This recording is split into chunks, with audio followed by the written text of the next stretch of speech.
The red portal near Jupiter pulsed like a heartbeat. Every second, it grew wider, darker. Razor's sensors screamed warnings, but Riva didn't slow down. She flew straight toward the opening, eyes locked on the unknown threat. Back on Earth, people gathered around emergency screens. They watched the lone human mech vanish into the stars, heading toward something no one could understand. No one could help her. She was alone. But they believed in her, because she had already done what no army could. Inside the Karnak's mothership, Zelor stood silent. His face was pale. His crew watched the red portal with fear. From within the swirling darkness, a new shape emerged. Not a ship, not a weapon, it was a creature. Its body was made of dark crystal and burning plasma. It moved like smoke and fire, with wings of shattered energy. The Karnaks had not created it, they had summoned it. It was a being from outside the galaxy, a creature they called the Harbinger. Zelor turned to his officers. "The trial begins now," he said. "Earth must break." The Harbinger flew toward Razor like a predator. It didn't use weapons. It was the weapon. One swing of its claw tore apart a Karnak's destroyer by mistake.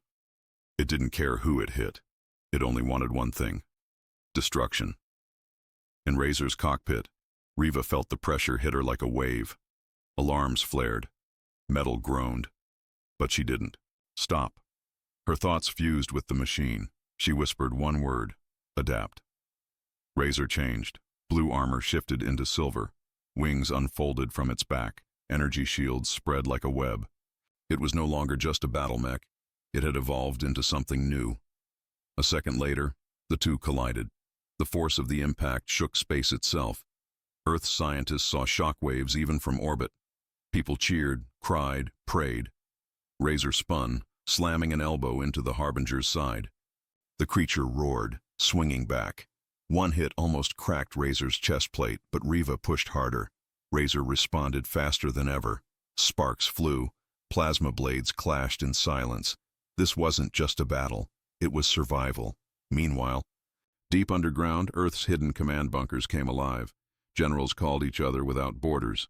A secret file was opened, labeled Project Titanfall. Old scientists, once thought crazy, were summoned.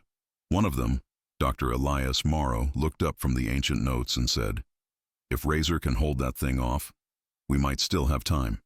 The plan was simple: build more. More Razors. More weapons. More defenses. Humanity had hidden its best tech in deep vaults, fearing other humans might misuse it. But now, nothing mattered except survival.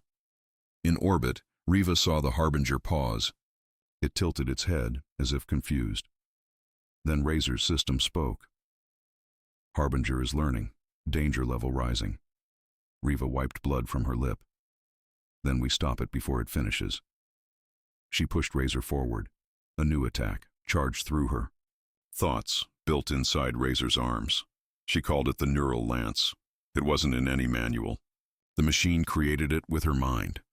She aimed and fired. The blast shot straight into the Harbinger's core. The creature shrieked, folding inward. Space rippled like water. For a moment, Riva thought it was over. But then, the Harbinger opened its chest and laughed, not with sound, but with feeling. Razor's system shook. "Emotional signal detected," said the system. "Entity enjoys pain." Riva's heart sank. "It wanted me to hit it." The Harbinger's body glowed brighter. It had learned pain and liked it. It moved faster now, smarter. Its next strike shattered Razor's left wing. Sparks flew. The mech spun out of control. Back on Earth, the signal went dark. People gasped. Some cried. Others yelled at the screens, begging Riva to get up. In the silence of space, inside a spinning Razor, Riva's voice spoke softly, "I'm not done yet." She grabbed the controls with both hands. Her neural link surged. Razor stopped falling. It rebalanced in midair. New armor grew over the damage. The machine breathed with her. She was no longer just a pilot. She was the core. With burning eyes, Riva flew Razor straight back at the Harbinger. She screamed, "You picked the wrong species." And the battle began again, stronger, faster, louder. On Earth, the message was clear. Humanity was not running, it was rising. The Harbinger roared through the vacuum of space, chasing Razor like a demon. Every move Riva made pushed her body to the limit. Her arms trembled, her vision blurred, but her focus stayed sharp. She couldn't fall now, not when the whole world was watching. Each time the Harbinger struck, Razor adapted. Its armor thickened, its systems learned. Riva didn't just react, she anticipated. Her will shaped Razor's new abilities. The AI inside Razor wasn't guiding her anymore. It was following her lead. Far below, Earth's leaders gathered, inside a deep military base beneath Greenland. The war room was cold, but the energy inside was burning. A general slammed his hand on the table. She's holding the line alone. We can't let her die out there. Another voice, calm but firm, replied, Then activate the Titans. Everyone turned to Dr. Elias Morrow. His old face was pale, but his eyes were sharp. You're serious? A commander asked. They were shut down for a reason. Dr. Morrow nodded. And now we have a reason to bring them back. Across the planet, hidden bunkers opened. Inside, them, deep in metal vaults, stood 6 sleeping machines, each a sibling to Razor. They were called the Titans of Earth. They had never been used. Each required a pilot and a sacrifice. Emergency messages were sent to 6 people. Some were former soldiers, others were scientists. One was a teenager who had scored perfect reflex tests in secret programs. Each of them had one thing in common. They had nothing left to lose. Back in space, Riva took a deep breath. She whispered to Razor, How long? Can we last? The AI replied, 3 minutes at current damage rate. Harbinger energy rising. Recommend retreat. Riva smirked. Tell me something I don't know. The Harbinger attacked again. This time it sent a wave of black fire. Razor blocked most of it, but one hit slammed into Riva's cockpit. Sparks burst. She screamed in pain but held on. Her hands didn't leave the controls. On Earth, children watching the battle on screens shouted, She's still fighting. That hope, small, quiet, spread across the world like fire. In cities that had once gone dark, people began to move again. Not in fear, but in unity. Civilians lined up to deliver supplies to military bases. Engineers, hackers, medics, everyone found a role. This was no longer just a battle for survival. This was a battle for humanity. Inside Razor, Riva closed her eyes for a second. Her mind touched the edges of space and something else. Something ancient. She heard a voice, not from Razor, not from Earth, but from within. It said, You were chosen not to fight, but to awaken. She didn't understand, but she didn't have time to ask questions. Suddenly, a new signal blinked on Razor's radar. 1, 2, 3. 6 objects launching from Earth. Riva smiled through the pain. Titans, she whispered. The 6 mechs, each shaped differently, raced into space. They were slower than Razor, but more heavily armed. Riva recognized one of them. Brutus, a mech designed for heavy combat. Another, Hawk, was built for speed and long-range strikes. Each pilot sent a coded message. We've got your back. For the first time, Riva wasn't alone. The Harbinger turned, sensing the others. Its wings flared wider. It screamed, a sound that sent shockwaves into the stars. But the Titans didn't stop. They moved into formation around Razor. Riva, now leading them, sent a single word: attack. Lasers burned across the sky. Explosions lit up the stars. Together, the Titans moved like a pack. The Harbinger, once untouchable, began to falter. It was fast, but not faster than all of them. One Titan, Hammer, struck the creature with a plasma fist. Another, Valkyrie, stabbed it with energy spears. For every blow they landed, the Harbinger screamed louder, but weaker. Inside the Karnax mothership, Zelor watched in horror. This isn't possible, he said, voice cracking. An officer whispered, They're evolving. Zelor shook his head. No, they're becoming something else. Riva's final strike came at full speed. Razor charged with glowing blue wings. She whispered to herself, "This is for every child you scared, every city you burned." She pierced the Harbinger's chest with the neural lance. The creature convulsed, its body cracked. It tried to scream again, but this time there was only silence. It exploded into dust and fire. Earth's people cheered. Some dropped to their knees. Others cried. The sky above them, once filled with enemy ships, now glowed with the light of human victory. But as the celebration started, a new signal appeared. This time, not from the Karnax, from somewhere deeper. Unknown. Riva looked at her screen. Razor translated the message. "You passed the first test. The real trial begins now." And somewhere far beyond the galaxy, thousands of red portals began to open. The stars behind them were still glowing. The battlefield was gone, swallowed by silence and drifting light. The trial core had collapsed into itself like a dying flame, leaving only memories. And one message. "You survived. Others will follow." Riva floated in Razor, her eyes heavy but alert. Around her, the Titan pilots were safe. Brutus was limping but alive. Valkyrie's wings were damaged but still flying. Even Hawk, quiet as always, gave a small thumbs up through his cracked screen. They had made it, and not just them. The alien. Ships that joined Earth's fight, the Zarnathi, the Drex, the Velyun, they all survived too. The trial hadn't just tested Earth. It had tested unity. Now, for the first time in centuries, species who once fought each other returned home. Together. Earth's moon lit up as the fleet approached. Cheers echoed from every base, every command, center, every home.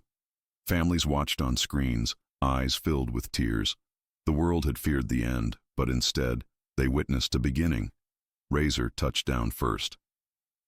As the cockpit opened, Riva stepped out in silence. She looked older, wiser, but unbroken. Cameras flashed, reporters tried to speak, but she raised one hand and said only, "We didn't win because we were the strongest. We won because we stood together." The crowd went quiet. Then it erupted. From that day forward, Earth was no longer seen as a weak or forgotten world. It became a symbol of survival, of strength, of humanity. Within weeks, the Galactic Council sent a request. They wanted Earth to lead the Trial Watch, a new defense network to protect all species from the next wave. Earth, once ignored, was now the shield of the stars. Dr. Elias Morrow stood in front of the United Earth Assembly and delivered the final report. "The trial isn't over. It's watching, waiting. But we sent a message back, a clear one. We are not prey. We are not pawns. We are human, and we are ready." Riva was offered rest. She refused. Instead, she joined the next fleet, a scout ship heading toward deep space, beyond the Black Edge. Not for war, but for answers. Because if someone built the trial, someone else might be watching what comes. Next. In the last scene, deep in an unknown galaxy, far beyond what any map had ever shown, a quiet planet blinked to life. A machine buried beneath its surface powered on. A red eye opened, and in a cold voice it said, "Protocol Prime activated." Humanity detected. Back on Earth, Riva looked up at the stars, and she smiled. Let them come. Without any warning, the world changed. It started at midnight. Across all 7 continents, lights began to flicker and vanish. Skyscrapers in New York went black. Streets in Tokyo went silent. The Eiffel Tower dimmed into nothing. Satellites above Earth stopped sending signals. Within 1 minute, communication was gone. Phones, internet, radio, nothing worked. 2 minutes later, the energy plants exploded. Hospitals lost power. Planes crashed. Panic spread fast. People thought it was a cyber attack. Countries blamed each other. Governments began calling emergency meetings, but no one could talk. There was no signal, no orders, no leadership. The world had never been this quiet. Then, the skies opened. Above major cities, strange shadows covered the stars. Giant ships appeared without sound. They didn't look human. They didn't look like anything from Earth. They were massive, black, smooth, and glowing with purple light. They hovered without moving, watching, and then they struck. Blue beams rained down, buildings melted, cars burned. People screamed and ran, but the beams followed. It wasn't an invasion, it was a message. The ships didn't take prisoners. They destroyed. No demands, no warnings, only fire. In a small town in Brazil, a school was hit. Hundreds of children died in seconds. The same happened in India, Canada, Nigeria, and the Philippines. The pattern became clear. The attackers were targeting young ones. The world was no longer confused. It was angry. The aliens called themselves the Karnaks. No one knew why they came or what they wanted. But they made one mistake. They thought humans would break. Instead, humans united. Old enemies became allies overnight. The United States shared military data with China. Russia opened secret bunkers to the United Nations. Even rival gangs dropped their weapons to protect their neighborhoods. For the first time in history, Earth had one goal: survival. But what came next, no one expected. In the middle of the frozen Antarctic wasteland, far from cities and satellites, a silent base sat hidden under 2 miles of ice. It was built 50 years ago by a secret world organization and forgotten by most. It had only one purpose: to be activated if Earth ever faced something not of this world. Now, as alien ships moved above Earth, something deep beneath the ice woke up. It started with a low hum. Machines powered on after decades of silence. Lights flickered in long-forgotten halls. Ancient metal doors unlocked with a loud hiss. In the heart of the frozen base, a pod opened slowly. Inside was a control panel with a red button that simply read, "Protocol Humanus." No one touched it. No human was there. But the base had orders. If humanity faced extinction, activate. A voice spoke through the frozen chamber. It was not human. It was old, cold, clear. Initiate protocol, Humanus. Far above the ice, one of the Karnak scout ships passed over. The snow below began to crack. The scout picked up strange energy, but before it could scan, something shot out of the ice like a spear of fire. It was not a missile. It was not a plane. It was something else. The Karnaks tried to lock on, but they failed. The object was too fast, too smart. It twisted in the air like a predator and then slammed into the scout ship. A flash of blue light filled the sky. The scout exploded, spinning into the snow. That was the first kill. The world saw it, not on screens, not on news, but with their own eyes, a single light shooting from the ice, striking back. People looked up with new hope. Across bunkers and shelters, men, women, and children whispered to each other. We hit them back. In a hidden control room deep in London, world leaders watched radar screens flicker alive. An old general whispered, "That's not ours." The President of the United States stared at the satellite feed.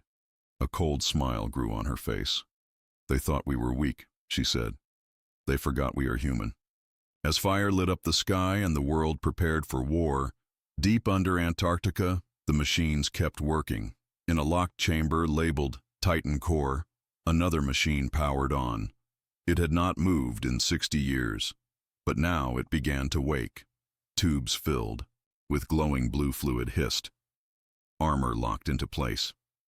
Data streamed through old computers. On a small screen, one word blinked in green. Online. And beneath it, 3 more words followed. Awaiting human pilot. The story had just begun. Humanity was no longer hiding. It was about to fight back. The Karnak's fleet moved slowly across Earth's orbit.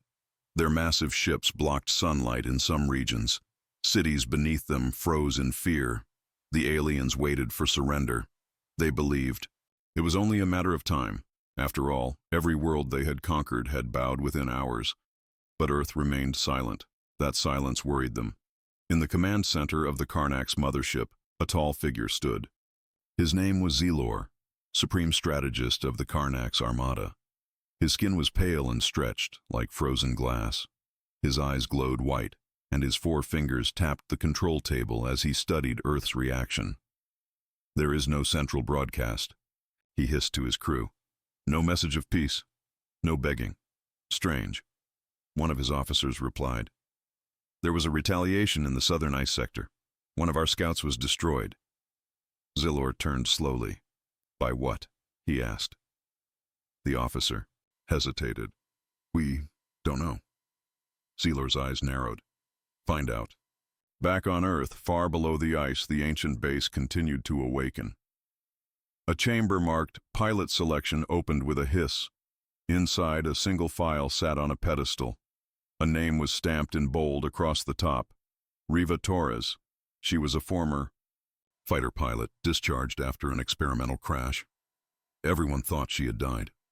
But in truth, she was chosen years ago, chosen for the one task no one else could complete: to pilot Razor, Earth's first and only orbital defense mech. Riva opened her eyes inside a cryopod. Her breath fogged up the glass. A robotic voice spoke softly beside her. "Riva Torres, identification confirmed. Welcome back. Protocol Humanus initiated. Razor is ready." She stepped out, her body still weak but her mind clear. Memories came rushing back. The crash, the training, the warnings. She looked around the dark metal room and whispered, "So, they came." In less than an hour, she was inside Razor. The mech was unlike anything Earth had built in public. It stood over 90 feet tall, shaped like a mix of fighter, jet, and humanoid armor.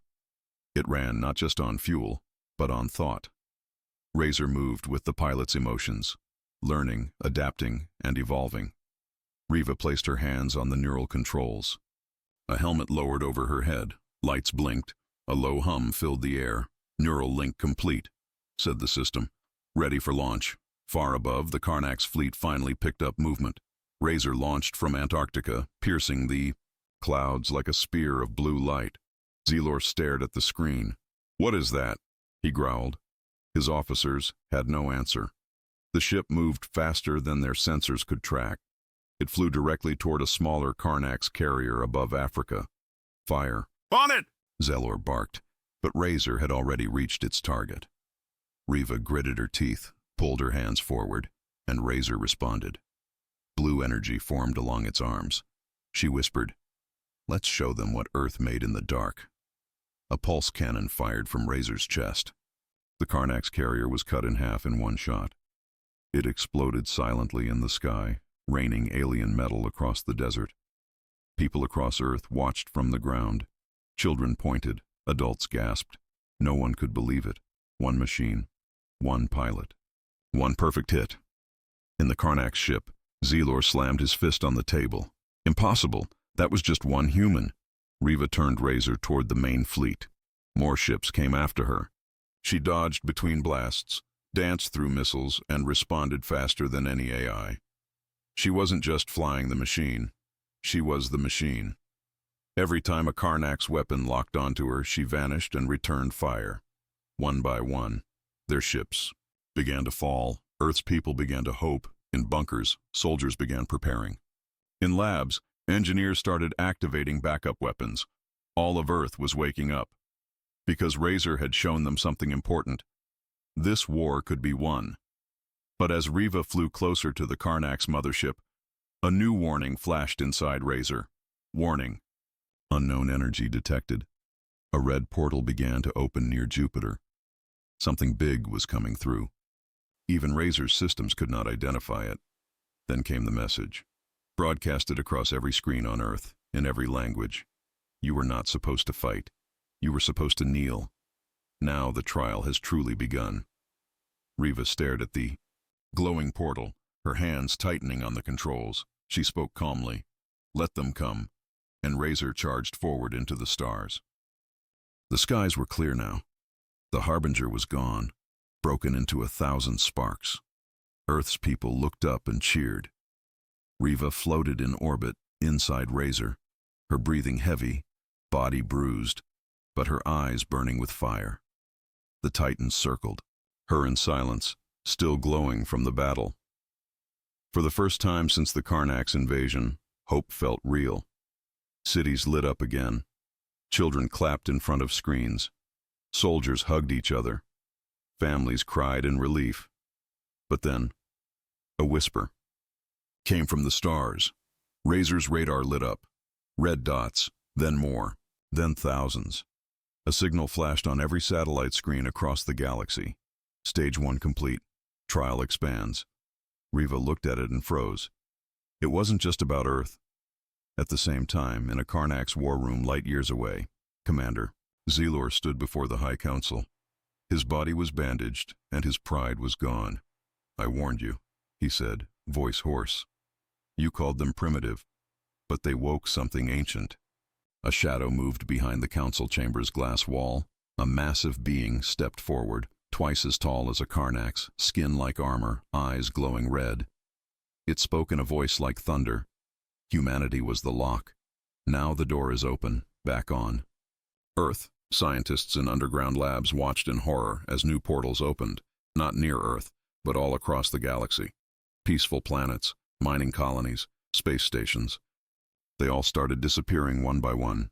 An alien ambassador, shaking with fear, spoke on Earth's emergency network. This was never about humans. The trial is for everyone, and now we're all targets. People gasped. Inside the control center, Dr. Elias Morrow stepped back from the screen. "We triggered something older than any of us imagined, something watching us all." In space, Riva received a private signal. It was old, very old. Hidden deep inside Razor's core, a message encoded before the Karnaks even came. She played. A man's voice, tired and serious, echoed through her cockpit. "If you're hearing this, then the defense protocols have failed. This isn't a war. It's a test left behind by something we never understood. They seeded the trial in ancient machines, across thousands of worlds. We only survived the first wave. Now comes the real challenge." Riva sat still, her heart pounding. Who left this message?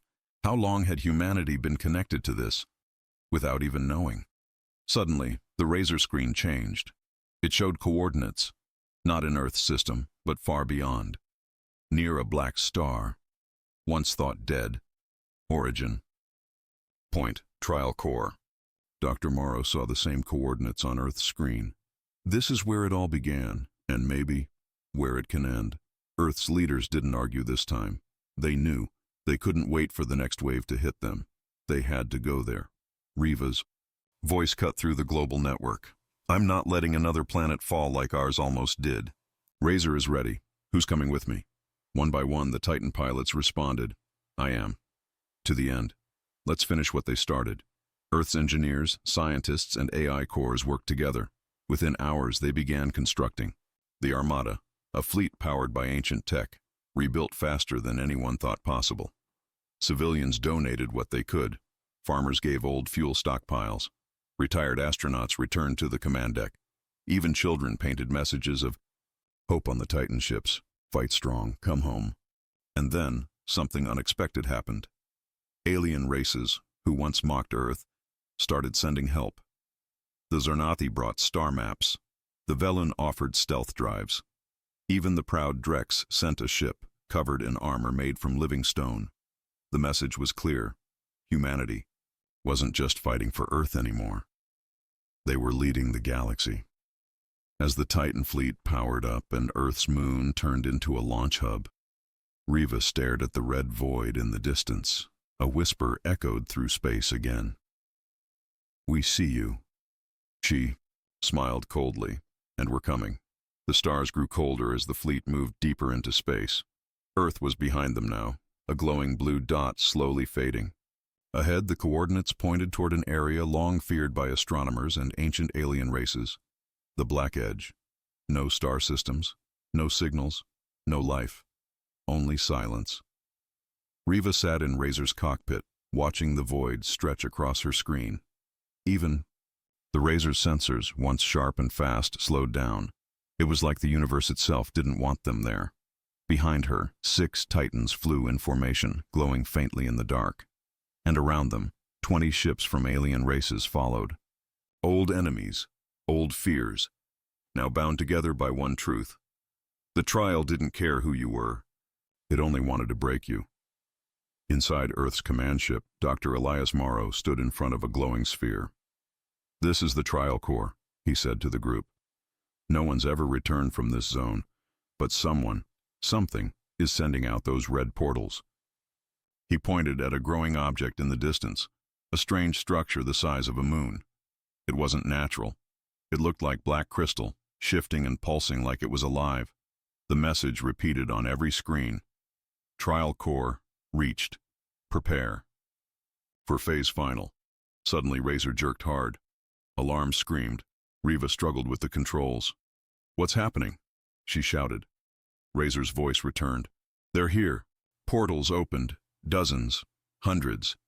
Not ships this time, but shadows. Creatures shaped like burning skeletons, wings made of data and fire. They didn't fly. They floated, like puppets pulled by invisible strings. One alien pilot cried out, "What are those?" Dr. Morrow's eyes widened.